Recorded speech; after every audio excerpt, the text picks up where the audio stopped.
Conversaba hace algunas semanas con el ministro de Economía, de Finanzas, Carlos de la Torre, sobre si es que no se necesitarán recursos para cerrar el año y cumplir con las responsabilidades que tiene el Estado ecuatoriano, que tiene el gobierno.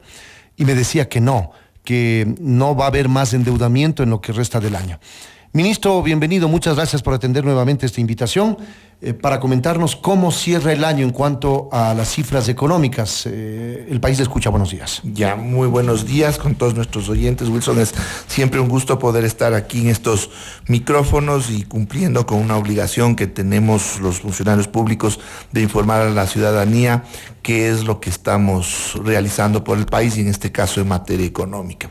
Yo creo que el balance para este cierre de año es totalmente positivo en materia económica. Recordemos que hace un poco más de 6 meses, cuando recibimos la conducción de la economía, enfrentábamos y seguimos enfrentando algunos problemas muy importantes. Por ejemplo, un nivel de endeudamiento que, si bien no es extremo, pero sí nos genera unos efectos que son muy costosos para el país. Teníamos una trayectoria de las cifras fiscales en descenso, es decir, teníamos una situación de un déficit fiscal muy grande para el año 2016, que de continuar de esa manera volvía insostenible el manejo fiscal y luego eso tendría repercusiones casi 5.000 millones de dólares. Más de 5.000 millones de dólares de déficit, una cosa importante. ¿Manejable? ¿Inmanejable? Bueno, eso es lo que hemos hecho, manejar esa situación y revertir completamente esa situación. Es decir, eso no es algo que se resuelve de forma inmediata, pero nosotros estamos ya avanzando y con pasos muy firmes y claros en la dirección correcta, es decir, de regularización de las cifras fiscales. Hemos hecho también...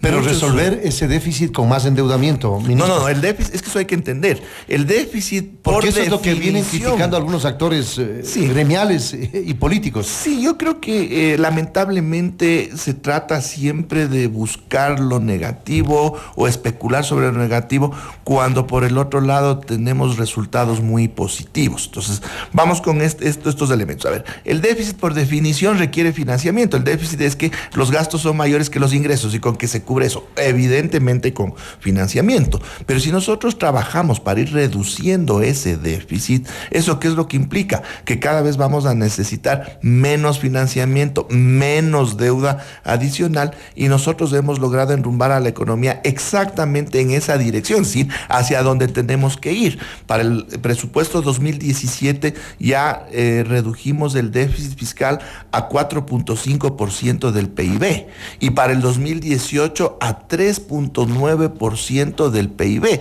que ya son cifras bastante más razonables, y estamos caminando hacia lograr un equilibrio fiscal en los próximos años. Eso es un esfuerzo grandísimo. Ministro, se habla de que no hay un plan económico estructurado. Yo le puedo mencionar, por ejemplo, a Mauricio Pozo, el propio Alberto Dajic, Larry Yumibanda. Hay muchos economistas que dicen que son medidas aisladas, que quizás son positivas, pero que no forman parte de un plan económico que tiene un rumbo para poder salir de la situación crítica en la que se encuentra el país. ¿Qué les dice a esas voces? Bueno, que tenemos un rumbo tan claro que las acciones que hemos hecho en estos primeros 6 meses han logrado revertir totalmente una situación que se venía agravando día a día.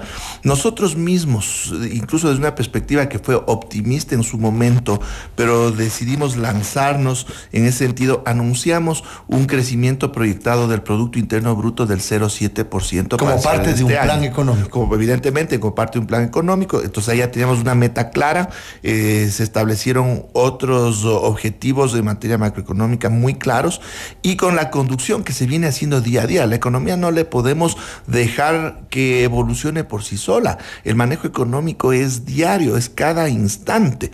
Entonces nosotros nos hemos manejado desde una perspectiva muy clara de planificación de largo, mediano y corto plazo en materia económica. ¿Y qué es lo que estamos logrando en estos momentos? Ya casi al cierre del fin de año, ahora sí podemos anunciar lo positivo.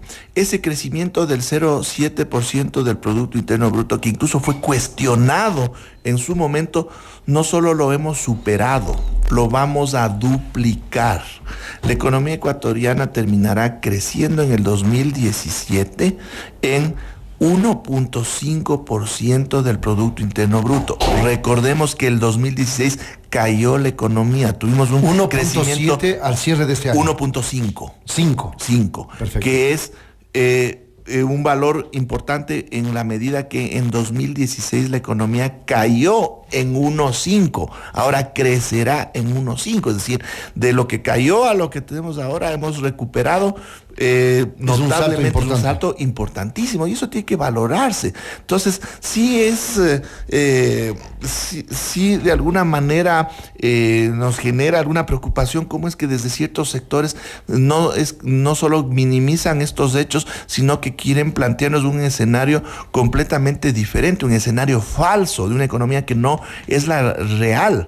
Nuestra economía está ahora en una etapa ya no de recuperación, ya en una etapa de clara estabilización y entrando a tasas de crecimiento normales. Se ha criticado el hecho del rendimiento de la ley de reactivación económica así denominada.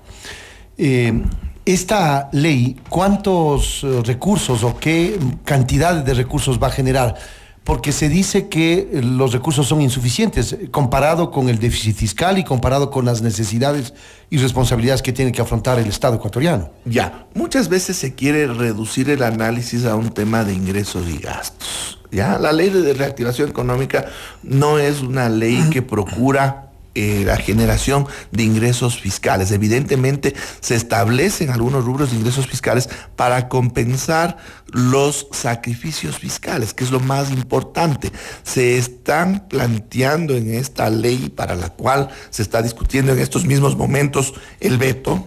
Se están allanando, por ejemplo, al tema del dinero electrónico. Exactamente, pero ¿qué es lo que está en el fondo? Y no solo el dinero electrónico. En el fondo lo que está es todo un paquete de fuertes incentivos para el sector privado, principalmente para las empresas micro y pequeñas empresas que generan el 70% del empleo del sector privado. Yo quiero resaltar esta cifra que ya la he dicho en estos micrófonos y en muchos medios de comunicación, y desgraciadamente ciertos actores, ciertos representantes de gremios empresariales inclusive están dando la vuelta a las cifras, están dándonos cifras falsas para tratar de exponernos una situación crítica de los sectores que ellos representan, cuando por el otro lado nosotros estamos generando incentivos para la mayor parte del sector privado en términos de generación de empleo. Ese es el fondo de la ley. Por el otro lado, el tema del dinero electrónico. En la ley el dinero electrónico se estableció que su operación pase al sistema financiero nacional. ¿Por qué?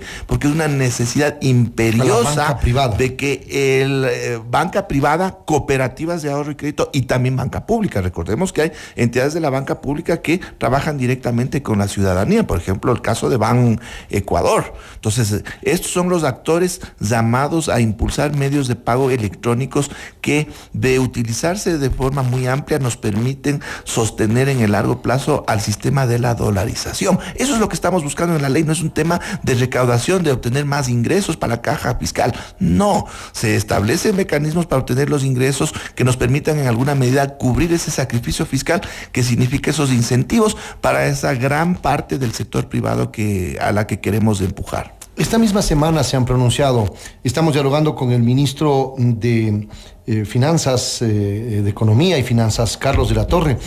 Se han pronunciado los exportadores y han manifestado que prácticamente el diálogo nacional convocado por el presidente de la República ha sido infructuoso, que no han sido tomados en cuenta sus planteamientos y puntos de vista.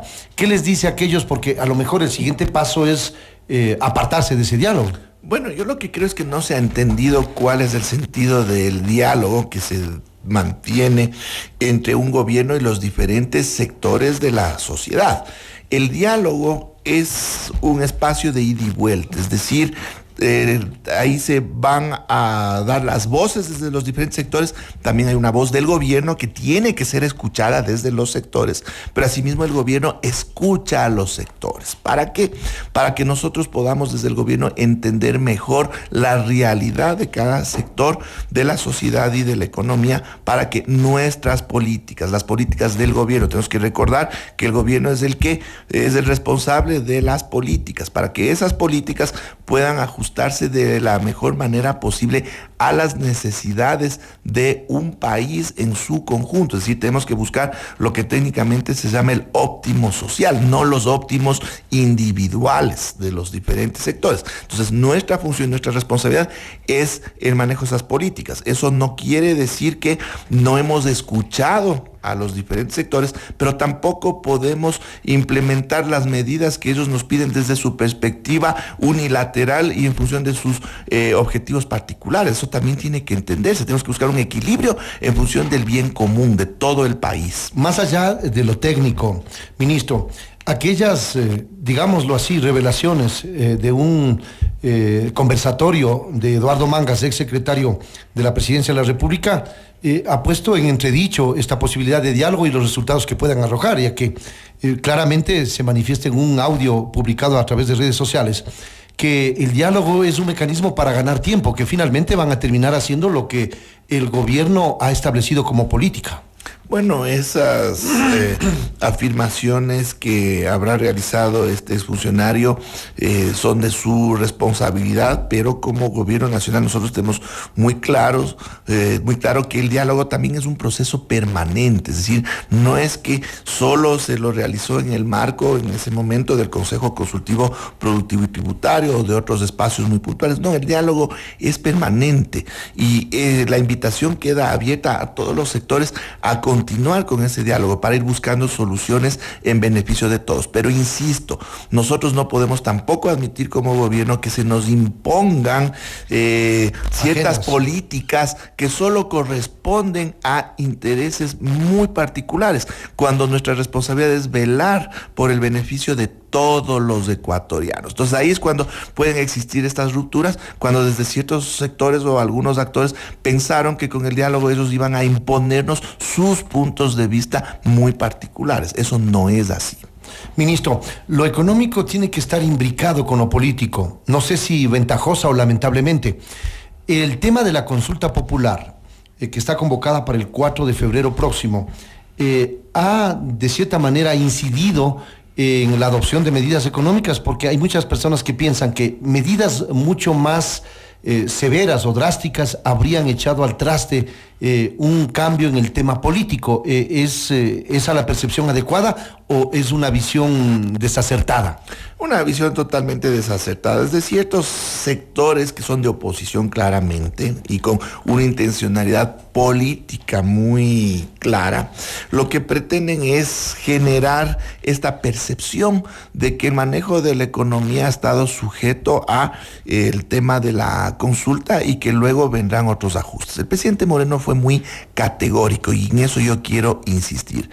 No hubo paquetazo y no habrá paquetazo. ¿Pero qué se concibe como paquetazo? Tradicionalmente se hablaba del incremento de los precios de los combustibles, es decir, eliminación o focalización de subsidios. Usted en el anterior diálogo me decía que eso no está dentro del presupuesto político, económico del gobierno. Definitivamente que no, y me imagino que esas son las medidas más fuertes a lo que se refieren ciertos sectores, que quisieran que se aplique ciertas medidas quizás en sustitución de otras que ya hemos aplicado. Por ejemplo, hay desde ciertas voces el pedido de que se sube el IVA, pero que no se suba el impuesto a la renta a las grandes empresas en el Ecuador. Eso es un planteamiento que se dio en algún momento, pero el incremento del IVA es una medida que va a afectar al bolsillo de todos los ecuatorianos, cuando las acciones económicas que nosotros hemos propuesto y que muchas ya se están implementando, de ninguna manera están incidiendo en el bolsillo popular. Están apelando en algunos casos a que quienes tienen más contribuyan un poquito más en función de esas posibilidades que tienen. Pero si es que hay sectores que no les ha gustado, y que evidentemente parece que es así, son desde esos espacios que surgen estas ideas, estas voces, este intento de posicionar el concepto de que luego vendrán las medidas fuertes, que son las que ellos quisieran, pero no son las que el gobierno va a aplicar porque no son necesarias. Ya tenemos un crecimiento de 1.5% del PIB sin tener que aplicar ninguna medida de ese tipo, y podemos seguir así adelante adelante y estamos corrigiendo de a poco, porque no puede ser tampoco de forma No habrán drástica. medidas fuertes, pero habrán medidas posterior a la consulta, evidentemente. No, ¿por qué? Ya No está, le ya pregunto. con la ley ya está definido lo que necesitamos. No habrá el ninguna paquete. medida luego de A la ver, consulta. eso hay que entender. No, también. por eso A le ver, pregunto, para poder especificar. el manejo económico implica Es dinámico. que es una gestión del día a día. Entonces, todo el tiempo se están ejecutando diversas acciones en diversos niveles. ¿Ya? Pero en términos de las grandes acciones o grandes medidas que tienen que ver con elementos de orden tributario, por ejemplo, que es una preocupación importante, o medidas que puedan incidir de forma notable en manejos financieros de la economía, el presidente fue muy claro: no va a haber nuevas medidas excepto que sea para la reducción de impuestos. Pero de ahí las acciones diarias Para se incrementar seguirán. o crear nuevos impuestos, No, descartado. descartado. Totalmente. Totalmente. Salvo que hubiese una situación, pero así de excepción, Emergencia. una catástrofe natural. Eso evidentemente nos exigirá tomar las acciones correspondientes. Pero de lo contrario, con las acciones que ya están implementándose y con aquellas que surjan ya de cuando ya se resuelve el tema del veto a la ley de reactivación económica, dispondremos ya de las herramientas necesarias para seguir conduciendo a la economía por el camino correcto. Así que esa idea de que después de la consulta vendrán otras medidas es totalmente equivocada y es un posicionamiento político que quieren implantar ciertos sectores económicos. Ministro, usted hablaba de que sectores pretenderían que se incremente el impuesto al valor agregado, pero hay otros sectores que más bien plantean la reducción de ese impuesto. Mire, el Frente Unitario de Trabajadores, que al momento está pronunciándose sobre el tema de incremento salarial que debe regir para el sector privado a partir de enero, ellos manifiestan que se debe reducir del 12 al 10% el impuesto al valor agregado. ¿Qué les dice esas voces? Porque eso pretende, de acuerdo a la visión de ellos, generar circulante y que pueda haber mayor movimiento en el mercado. Bueno, hay una visión en el sentido de que supuestamente con la reducción, en este caso particular con el impuesto al valor agregado, pero que tampoco genere un efecto negativo en las finanzas públicas, porque tenemos que buscar eso. Es decir, de pronto puede ser importante, puede ser interesante, puede generar algún efecto positivo en términos del consumo, una reducción del impuesto a la renta, pero el efecto que eso tendría en las cuentas fiscales nos genera un problema de que estaríamos abonando a un déficit fiscal insostenible en el largo plazo que nos generaría impactos macroeconómicos perversos que anularían el efecto positivo de la reducción de impuestos. Entonces, nosotros lo que tenemos que buscar en las economías es un equilibrio en términos de la recaudación que se requiere y en términos de que ésta no afecte la actividad económica. Entonces, por el momento, el nivel del 12% está funcionando. No hemos requerido incrementar impuestos, pero una reducción de impuestos en la situación fiscal actual realmente nos complicaría y los efectos macroeconómicos serían muy graves. En cuanto a la reestructuración, y con este tema concluyo. Un país está ya realmente en una situación gravísima y con el costo de que llevar a los acreedores a renegociar una deuda implique que se les cierren todas las puertas del financiamiento externo. Nosotros hemos operado más bien dentro de una lógica que se conoce como un manejo o gestión de pasivos a través de mecanismos o instrumentos de mercado. Ese es el término correcto. ¿Qué significa esto? Que nosotros estamos con la disposición política y con las condiciones financieras que nos permiten garantizar los pagos oportunos de todos nuestros compromisos en materia de endeudamiento público. Eso es por definición, si nosotros vamos a honrar nuestras deudas tal y como las hemos contratado. Pero evidentemente existe un tramo de endeudamiento que se lo obtuvo en condiciones que no fueron las más favorables por la situación de la economía del país. Es una deuda que es cara y de corto plazo. Pero si nosotros trabajamos adecuadamente, y lo hemos hecho ya todos estos meses a nivel internacional, dando señales de lo que estamos haciendo para que se entienda que es un manejo responsable de la economía, y ya hemos obtenido resultados en ese sentido. El riesgo país del Ecuador, de niveles de por encima de 700 puntos, ha bajado a niveles de 400 puntos. Esto significa que la percepción internacional de la economía ecuatoriana es mucho mejor de lo que fue en años anteriores. Esto significa que el acceso a nuevo financiamiento se va a dar en mejores condiciones. Tasas tasas más bajas y plazos más largos. Entonces, si nosotros podemos trasladar nuestra situación de deuda pública a mejores condiciones y vamos pagando la deuda cara y de corto plazo, en adelante nosotros tendremos una deuda mucho más manejable en términos de que su servicio será mucho menor cada año. Y en eso estamos y hemos avanzado ya con pasos muy firmes. De hecho, lo que nos tocó... ¿A través de los multilaterales? De los multilaterales de colocación de bonos y el financiamiento al que nos tocó acceder para poder cerrar 2017, ya lo hemos hecho en estos últimos meses a tasas bastante más bajas y a plazos más largos. Ministro, se hablaba en determinado momento de la venta de uno de los aviones que están al servicio del presidente de la República. ¿Cómo va ese proceso? ¿Es eso cierto? ¿Se está cristalizando? ¿Hay oferentes? ¿Hay interesados? Bueno, eso se marcó dentro de todo un conjunto de mecanismos y de una política de austeridad del gobierno para poder ser coherentes con este esfuerzo nacional que estamos impulsando de corregir las cifras fiscales, y eso implica también un manejo mucho más adecuado del gasto público y de los bienes públicos. Pero tenemos que ser también aquí muy claros. Si bien existen dos jets presidenciales que quizás excedan las necesidades, el hecho de que se venda uno de ellos no representa unos ingresos que puedan resolver los problemas fiscales. Un jet de esos tendrá valores de unas 2 decenas, 3 decenas, o sea, 20 o 30 millones de dólares frente a necesidades mensuales que superan los 1.000 millones de dólares. Pero el anuncio surtió desde el mismo gobierno, es decir... No, por supuesto, pero dentro de un paquete, dentro de un paquete de venta de activos. Y específicamente, si hemos analizado los otros aspectos de las acciones tomadas, en este sentido... Está en la dirección correcta, es decir, todo marcha en la dirección. ¿Pero ha habido ya alguna activación en torno a la venta de uno de los aviones? Eso tendríamos que preguntarle a la instancia responsable que maneja los activos del Estado, que en este caso entiendo que es inmobiliario. Pero usted tiene contacto con... Sí, pero eso son procesos de venta que se manejan por separado, y yo lo que me encargo es ya de la parte financiera cuando ya se reciben los recursos, nada más.